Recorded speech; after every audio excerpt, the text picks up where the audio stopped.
নমস্কার বন্ধুরা, মিতালি রান্নাঘরে আপনাদের স্বাগত। বন্ধুরা, আজকে আমি নিয়ে চলে এসেছি ছোলে মশলা রেসিপি। খুবই ঝটপট করে রান্না করা যায়, খুবই সহজ উপায়ে প্রেশার কুকারেই তৈরি হয়ে যাবে। একদম ঝটপট রান্না হয়ে যাবে এই ছোলে মশলা। কোনো ঝামেলা ঝঞ্ঝাট ছাড়াই আপনারা ঝটপট করে তৈরি করে নিতে পারবেন এই ছোলে মশলা। প্রথমে কি করতে হবে, প্রথমে কাবুলি ছোলাগুলোকে 1 দিন বা 6 থেকে 8 ঘন্টা ভালো করে ভিজিয়ে রেখে দিতে হবে জলের মধ্যে। তারপর ছোলাগুলো যখন নরম হয়ে যাবে সেই ছোলাগুলোকে আমরা রান্না করব। আমি প্রথমেই বসিয়ে নিয়েছি একটা প্রেশার কুকারেই আমি পুরো টোটাল ছোলাটা রান্না করব। আমি আগে ছোলাটা সেদ্ধ কিছুই করব না। তারপরে প্রেশার কুকারে দিয়ে দিয়েছি গোটা জিরে ফোড়ন দিয়ে দিয়েছি, আর সঙ্গে দিয়ে দিলাম এবার একটা বড় পেঁয়াজ কুচানো আর কয়েকটা কাঁচা লঙ্কা দিয়ে একসাথে নেড়েচেড়ে নিচ্ছি। সামান্য একটু নুন দিয়ে দিলাম পেঁয়াজটা নরম হওয়ার জন্য। পেঁয়াজটাকে আমি ভালো করে ভেজে নিচ্ছি। আমি এগুলো সবই প্রেশার কুকারের মধ্যে করব। এবার দিয়ে দিচ্ছি 1 বড় টেবিল চামচ আদা রসুন বাটা। এবার এই আদা রসুন বাটা দিয়ে ভালো করে নেড়েচেড়ে কষিয়ে নিচ্ছি যাতে মশলাটা ভালো করে ভাজা হয়ে যায়। এরপর একটু হালকা করে ঢাকা দিয়ে দিয়েছিলাম অবশ্য।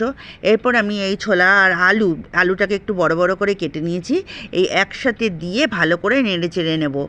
সুন্দর করে নেড়েচেড়ে নিয়ে এরপর আমি মিশিয়ে দেবো বাজারে যে মিট মশলা কিনতে পাওয়া যায় সেই মিট মশলা। তার আগে আমি একটু টমেটো দিয়ে দিলাম।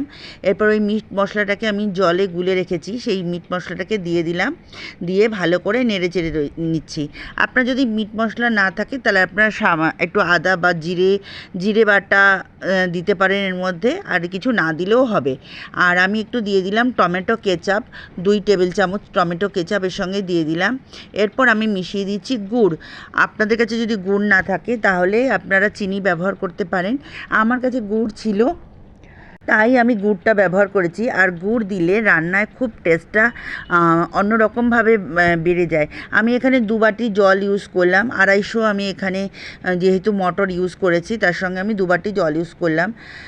এরপর মিশিয়ে দিচ্ছি সামান্য আর একটু নুনটা চেক করে নিয়েছিলাম, যেহেতু একটু নুনটা কম ছিল সেই জন্য আমি আর একটু নুন এখানে মিশিয়ে দিয়ে এবার আমি এটাকে ঢাকা দিয়ে দেবো। ঢাকা দিয়ে বেশ কয়েকটা সিটি দেবো, 5-7টা সিটি দিয়ে দেবো, আর কোনো নাড়াচাড়া করব না। তারপর ঢেকে ঠান্ডা হওয়া পর্যন্ত রেখে দেবো।